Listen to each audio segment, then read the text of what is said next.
Hi, it's time for another verb of the day. Today's verb is destroy. Let's take a moment to look at some of the definitions or the ways that we use this verb. The first way you might hear destroy used is to mean to end the existence of something by damaging or attacking it. Unfortunately, my mind immediately goes to wars, right? And the weapons that are used to damage people, damage structures, the attacks that occur, right? Unfortunately, many things get destroyed during wars. A second way you'll hear destroy used is to mean to severely hurt someone emotionally or spiritually. Another related verb you might hear is devastate. That would be a synonym. So here, this isn't something we can see being damaged or attacked, but it might feel like your heart has been damaged or attacked. A third way you'll hear destroy used is to mean to defeat someone by a large margin. We could be referring to sports here, to defeat another team by perhaps many runs, many points, many goals, whatever the sport might be. A fourth way you'll hear destroy used is to mean to humanely kill a wild or savage animal. Sometimes people will discover a wild animal that has been injured or harmed, and unfortunately, that injury is so serious that it's considered kinder, more humane to help that animal pass more peacefully than suffer with that particular injury. So you'll hear this verb used to describe that process. You should know that destroy is a regular verb. To make the progressive form of this verb, all I need to do is add ing to form destroying. The past tense and participle forms of this verb can be made by adding ed. Our base verb, destroy, oi, ends in a vowel sound. So our past tense ending is just going to make a D sound. And that's because vowel sounds are always voiced sounds. So we're not going to add an extra syllable as we say this. It should sound like this: destroyed, destroyed. Okay. Now, you might be happy to know no additional phrasal verbs for us to study. Instead, we can focus on making some example sentences in the simple present and the present perfect. Let's start with the simple present. We use this verb tense to talk about habits and routines. People will use it to discuss facts, even maybe their opinions, their beliefs. And the thing about the simple present is that we need to pay attention to our subject. The form of the verb is going to change based on that subject. If our subject is I, you, we, or they, we're just going to use the base verb here, no special endings. But if the subject is he, she, or it, we need to add an S to the end of the verb. Okay, here's an example. Poverty destroys a person's freedom.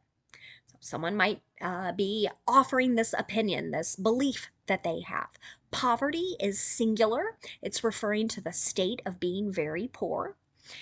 And this person who's saying or writing this might be expressing that belief that when one is poor, they have fewer choices. They have less freedom in many parts or aspects of their life.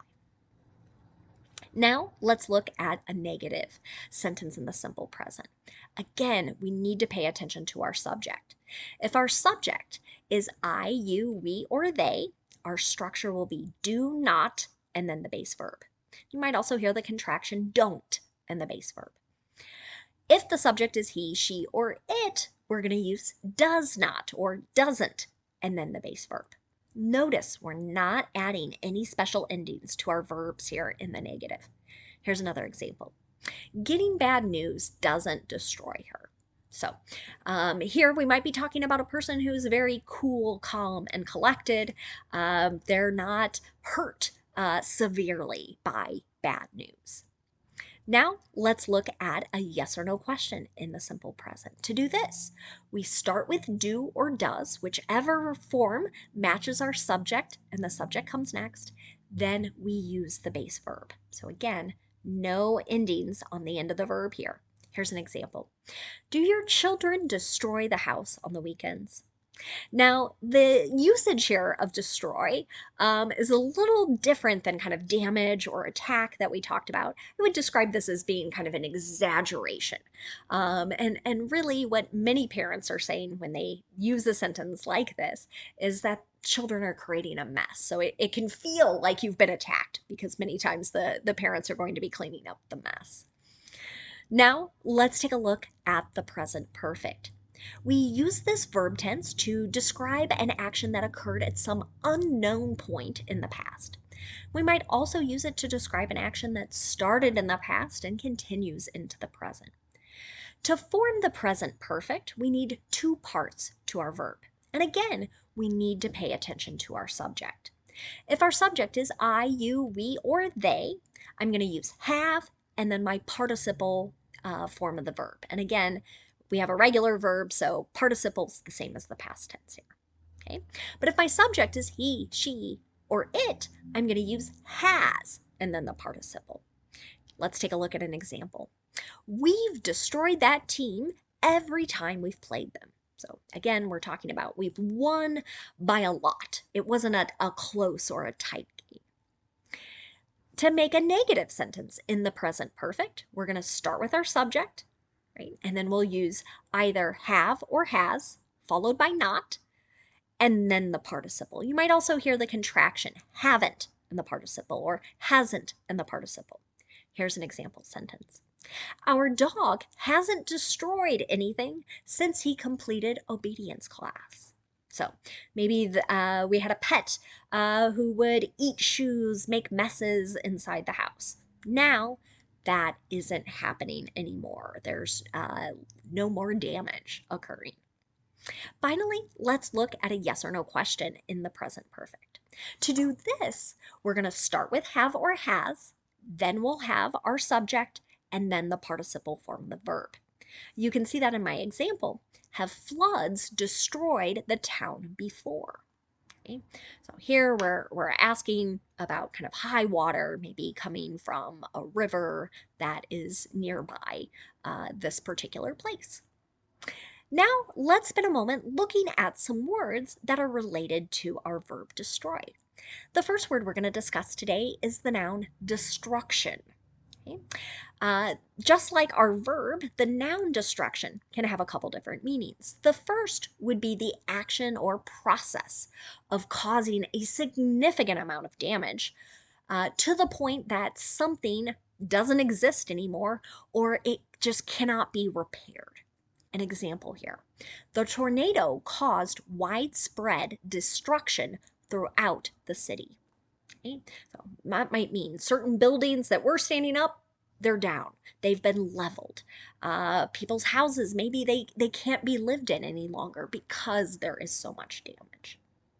A second way you'll hear the noun destruction used is to mean to cause someone's downfall. So here we might be talking about harming someone's life, bad things that are occurring or happening to someone. An example of this. Drugs and alcohol were his destruction. So here we might be talking about someone who became addicted. Perhaps they started to have legal problems. This individual might have lost their job. They might have lost relationships, right? That would be kind of like life going downhill for this particular person. A third way you'll hear the noun destruction used is to refer to the action of the process of killing or being killed. An example here. The destruction of human life in Ukraine is awful and heartbreaking. I know many of us continue to follow that news, and I know I'm thinking of the people who continue to fight and defend their homes against the attacking Russian armies.